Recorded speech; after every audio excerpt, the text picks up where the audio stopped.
How did I visit Iceland, one of the most expensive countries on Earth, and witness a sunset like this for just $87? This is Reynisfjara Beach. Its famous black sands, dramatic basalt columns, and powerful Atlantic waves make it one of Iceland's most photogenic spots. For years, I dreamt of coming here, but the high price tag always held me back. I thought a trip like this was impossible on a tight budget, but I was wrong. The secret isn't about saving for years. It's about traveling smarter. My journey to this breathtaking landscape began not with a huge savings account, but with an $87 flight from Copenhagen to Reykjavik. And in this video, I'm going to show you exactly how I did it, breaking down every cost, so you can experience the magic of Iceland without breaking the bank. Alright, let's talk about that $87 flight. How is that even possible? It's not magic, it's a method. And it's one that anyone can use. The key is a three-part strategy. First, flexible date scanning. Instead of searching for a specific weekend, I use tools like Google Flights and Skyscanner to view prices across an entire month. This immediately shows you the cheapest days to fly. Second, I hunt for airfares and special deals. I subscribe to newsletters and set up alerts on websites that specialize in finding mistake pricing. Airlines sometimes post fares by accident, and if you're quick, you can snag an incredible deal. Third, and this is a big one, I always check secondary airports. Flying into a major capital is convenient, but smaller, nearby airports often have significantly cheaper flights, especially with budget airlines. For this trip, I combined all three tactics. I tracked prices for about 60 days, stayed flexible with my dates, and found a deal from Copenhagen to Reykjavik that was too good to pass up. $87. That was my ticket to Iceland. Now, an $87 flight is amazing, but what about the rest?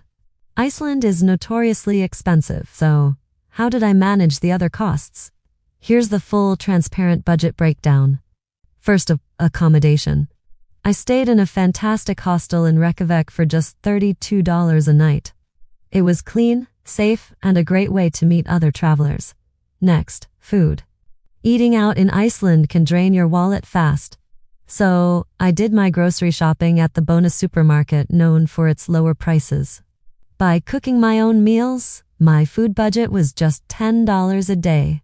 For transportation, I teamed up with some people I met at the hostel to share a rental car. My portion came out to only $18 per day, plus about $9 for fuel. And the best part? Parking at Reynisfjara Beach was completely free.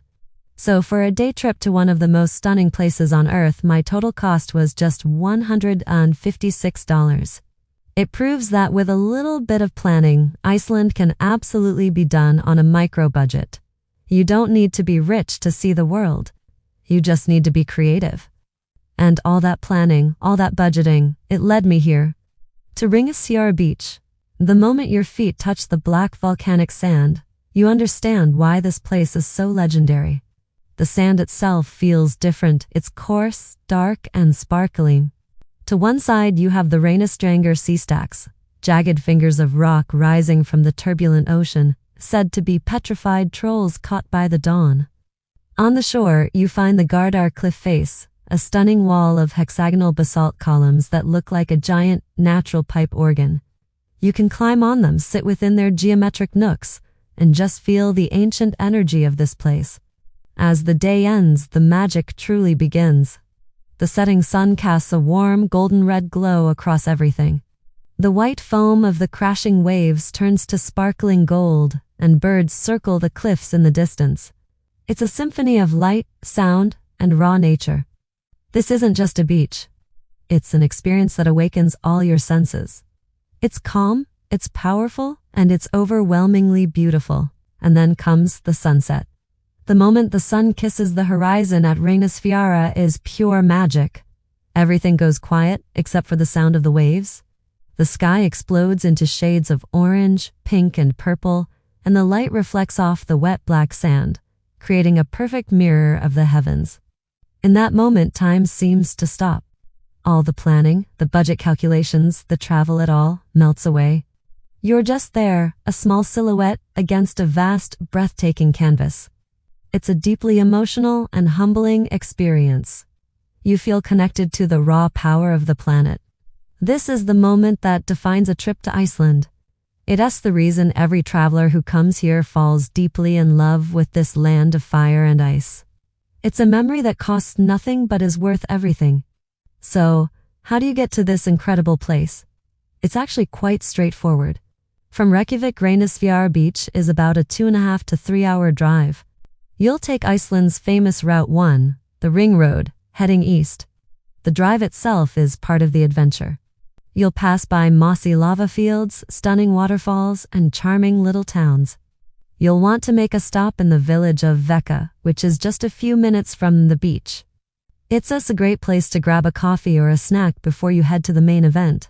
From VK, a short drive on a well-marked road will take you directly to the Reynisfjara parking lot.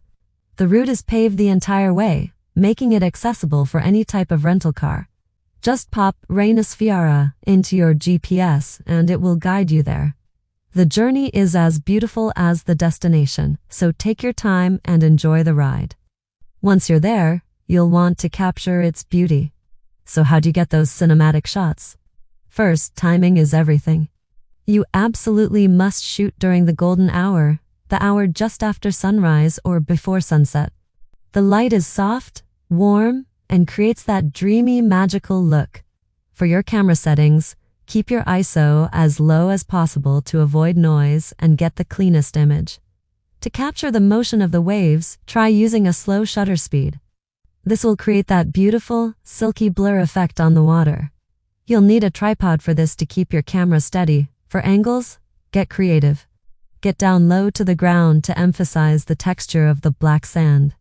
Use a wide-angle lens to capture the vastness of the landscape. And if you have a drone, an orbit shot around the basalt columns or a slow pullback over the water at sunset will give you that epic cinematic feel. Before you go, let's quickly talk about packing.